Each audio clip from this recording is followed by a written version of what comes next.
são de delação premiada. Vai começar de novo? Ó, Dora. Eu sou Maria das Dores, aluna do 7º período de Direito, noite, e os meus colegas são da mesma turma. Meu nome é Ana Caroline Dias dos Anjos. Meu nome é Leandro Carvalho e vamos estar apresentando o trabalho sobre o abuso das medidas protetivas na obtenção de delação premiada, exatamente. Na teoria dos jogos, né? Lembrando. Eu vou começar falando da teoria dos jogos, que é o que vai embasar nossa discussão.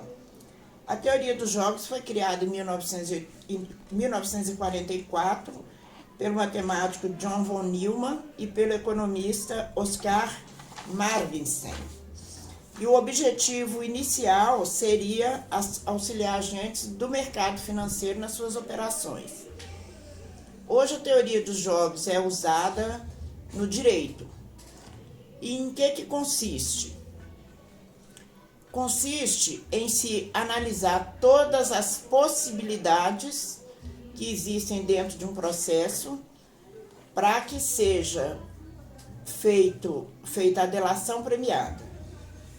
Então, cada um vai desenvolver estratégias que possam minimizar a sua pena.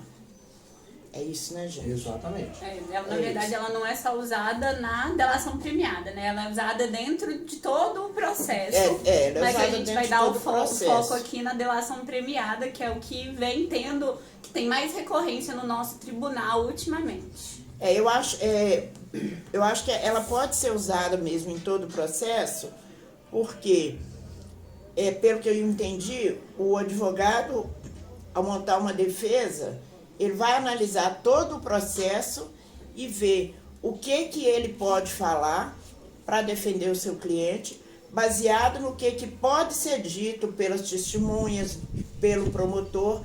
Então, ele faz todo o estudo do caso para ver todas as possibilidades que ele tem de minimizar a pena de seu cliente. Um outro assunto que a gente tem que abordar é como é que é a ai, meu Deus, fugiu. Do acusado. O dilema do prisioneiro. O dilema do prisioneiro, que a Carol vai discorrer sobre ele. Na verdade, o nosso estudo sobre a teoria dos jogos, só dando um apanhado de tudo, né? A teoria dos jogos, a principal estratégia dela é conhecer os jogadores e a gente conseguir distinguir lá na frente o que cada um pode fazer. Não só a defesa, mas também a promotoria, o acusado, o próprio juiz na sentença. Então, a gente busca analisar psicologicamente todos os preconceitos, vamos dizer assim, anteriores sobre todos os jogadores. O dilema do prisioneiro, hoje em dia, ele vem em decorrência à nossa prisão preventiva. Que é basicamente o delegado, o promotor, juntamente com a defesa, a gente coloca o provável réu, né, na mesa e nós damos para eles uma alternativa de delação premiada. A delação premiada, podemos dizer que ela consiste em o réu trazer novos fatos diante de uma investigação. Geralmente uma investigação que não está finalizada ou onde os nossos recursos não são tão grandiosos para a gente descobrir o que acontece, principalmente dentro de uma organização criminosa, pelos fatos deles serem bem organizados. Então, na maioria das vezes, na instrução, a gente não consegue descobrir todos os fatos e nem levantar todos os possíveis delitos. Então, a gente propõe uma delação premiada com a finalidade da gente descobrir mais crimes ali e da gente realmente desencadear aquela cadeia que é totalmente organizada. Se eu tirar o livro aí. O dilema do prisioneiro é exatamente isso. A gente coloca o nosso réu, podemos dizer 2 ou 3 a partir desse número, em prisão preventiva, na maioria das vezes, e a gente oferta para ele qual é a palavra que eu uso? A possibilidade dele nos contar um fato novo que nós não sabemos, e diante disso a gente oferece para ele mecanismos para ou abaixar, diminuir, né? A gente diminuir a pena ou mesmo uma isenção.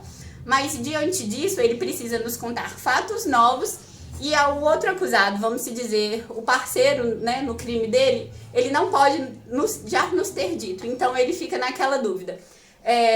Eu tenho que contar um fato novo, mas eu tenho que pensar o que o meu, vamos se dizer, o meu coautor, né, o meu parceiro do delito vai fazer. Porque na maioria das vezes o promotor e o delegado, eles propõem uma isenção de pena diante se eu entregar mais alguém dessa organização premiada, ou um abatimento de pena se eu ficar calado, isenção, abatimento e diminuição de pena no caso de eu colaborar também, né? Só que diante desse revés a gente tem a possibilidade do coautor também falar e os dois ou pegarem uma pena muito maior ou são as mesmas possibilidades, que são isenção de pena, diminuição de pena e a prisão completa. Exatamente. E a soma desses dois institutos, tanto quanto a teoria dos jogos, quanto a dilema do prisioneiro, aplicados agora com a falta de basamento que tem na nossa jurisdição, no jurídico, né? No sistema, né, penal. Sistema penal. Exatamente. O que isso faz com que se torne uma ferramenta de aplicação indiscriminada dessa prisão preventiva, exatamente. O que a gente não pode permitir no nosso direito penal, porque isso incita um retrocesso de entendimento jurídico. Porque o sujeito, quando ele vai ser preso, independente de qualquer requisito que o juiz entender ser necessário, como ordem pública ou ordem econômica, ele vai pegar esses fatores e usar como medida para obter um resultado mais favorável nas condenações ou na busca por poder justiça, né? Mas isso seria uma forma ilegal e que o nosso sistema jurídico não deve aceitar, no meu entendimento. Claro que a ideia das ferramentas são todas plausíveis, todas têm uma origem positiva para o ordenamento, mas, em tese, a aplicação desses instrumentos de forma desordenada, que é o que vem ocorrendo, acaba por desconfigurar todo o mecanismo, né? Inclusive a nossa colega aqui tinha falado anteriormente de um seriado que trata muito disso, que é o Mecanismo.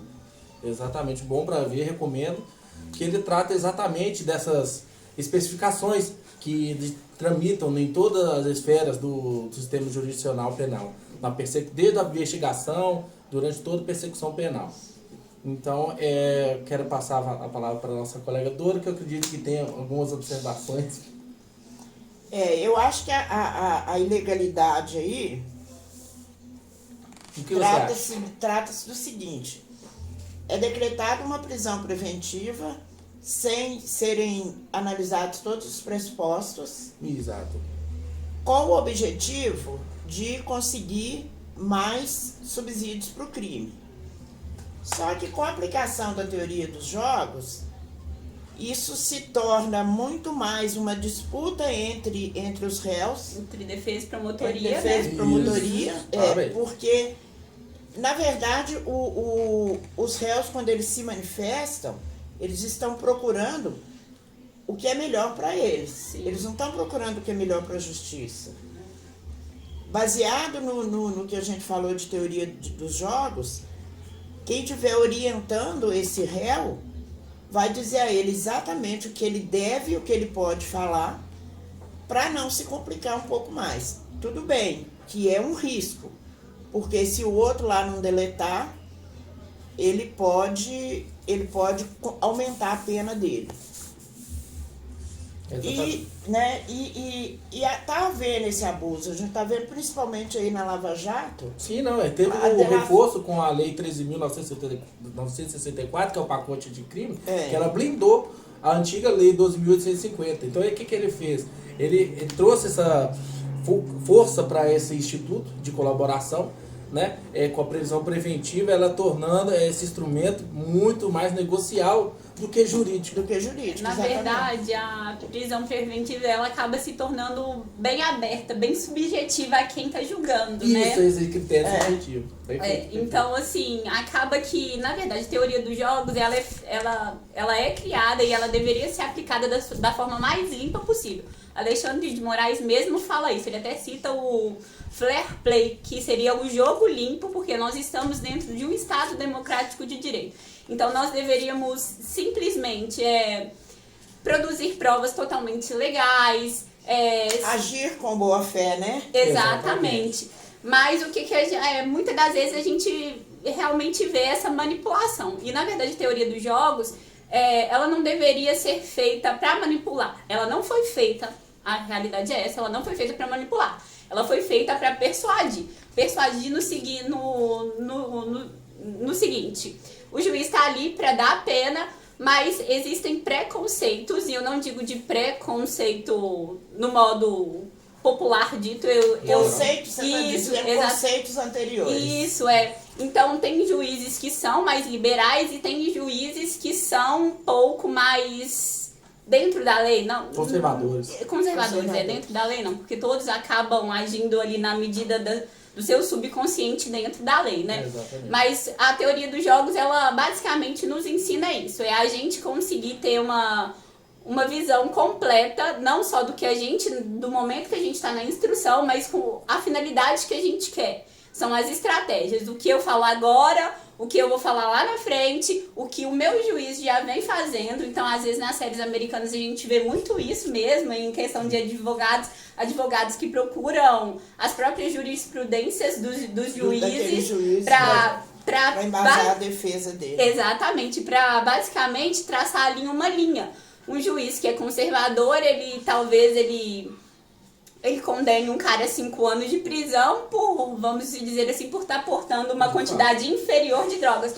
Um juiz que é mais liberal, ele já entende que além de muitas das vezes, né, o cara que bate na porta deles ali para ser julgado como um traficante, na realidade não é o traficante. Ele é simplesmente a menor ponte. É a menor ponte. Então, assim... Por causa da quantidade, ele é tido como traficante. Exatamente. Então, vai muito do critério subjetivo e a gente, como advogados, né, como defesa, a gente sempre tem que estar pensando nessa possibilidade. Outra possibilidade também é exatamente nós, como os réus do processo. Como a Dora mesmo disse, nós sempre queremos o que é melhor pra gente. Exato. Só que nessa teoria dos jogos, a gente pensa, claro, todo mundo somos humanos, nós pensamos o que seria melhor pra gente, só que a gente tem que pensar que tem outra pessoa também com as mesmas ofertas que nós temos. Exatamente. Então, o que a gente faz aqui, querendo ou não, volta pra gente no final. Exatamente. E isso acaba sendo, né, de forma geral, um dilema.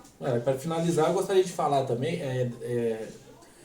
destacar um ponto importante que devemos lembrar, que o Código Penal, ele tem como regra a liberdade provisória, como previsto no artigo 5º da Constituição. Então, de regra, nós temos que utilizar a extensão de liberar. E o que se vê hoje, não, é o contrário disso. É você pegar o direito subjetivo na ação penal. O que não é, porque é objetivo. Nós estamos tratando aqui de um assassinato, de um crime hediondo, entendeu? Então, quando você pega e trata a negociação da pena com um criminoso, você está trabalhando, você está negociando com o crime. E isso não pode ser aceito no nosso ordenamento. Então, eu vou deixar relação premiada, principalmente nos casos da Lava Jato, o que aconteceu foi isso. Mas olha só. Negociou com o criminoso para ele entregar o outro. Não podemos aceitar e ele isso, acaba saindo ileso. Mas olha só, o que a gente tem que pensar também é que nesses casos a gente acaba dando oportunidade para mas a gente acaba chegando no topo da pirâmide. Então, de tudo, não é errado. No meu ponto de vista, só é errado quando a gente abusa dessas medidas. De fato, sim, a teoria dos jogos é uma teoria válida, é legal e sim, ajuda, porque... Igual eu já comentei. Ajudar ajuda. Tem vezes que o delegado falou. Não pode ela não pode ser um instrumento que interfira na justiça. Sim, não ela tem que ser usada como um instrumento de Com investigação. razoabilidade, exatamente. Um instrumento de totalmente investigação. Porque o abuso é exatamente esse. Abusa-se no momento da decretação da prisão